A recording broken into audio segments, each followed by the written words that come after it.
What experience have you had with communicating with parents and carers? What strategies would you use to involve parents, carers in the educative process for students in your class? During my professional experience practicums, I've had the opportunity to develop respectful relationships with parents. I have achieved this by initiating contact via a welcome email at the start of the school year that outlines the unit of work for each semester, which days students will be cooking, and whether or not parents' carers can expect students to bring the results of their practical cookery sessions home with them.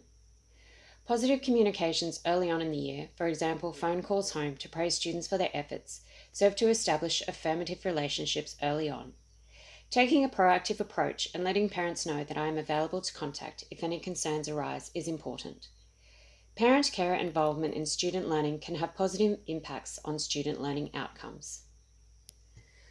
What strategies have you found to be effective in managing challenging behaviour, and how would you establish these strategies in your classroom? Establishing classroom routines and expectations based on whole school positive behaviour for learning strategies from day one lets students know what they can expect from my classroom.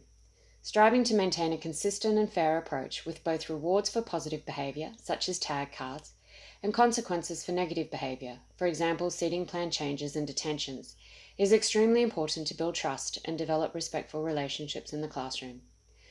Modelling appropriate language, behaviour and attitudes to learning and inclusion are also vital in building a classroom where students feel safe to learn.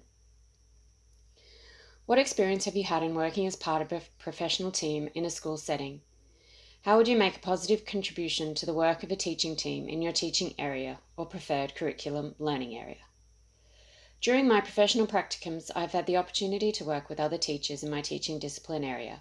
I've contributed to planning discussions, created and shared resources on the school's common drive, for example, PowerPoint resources, classroom activity resources, and formative assessment tools. I've also participated in assessment moderation.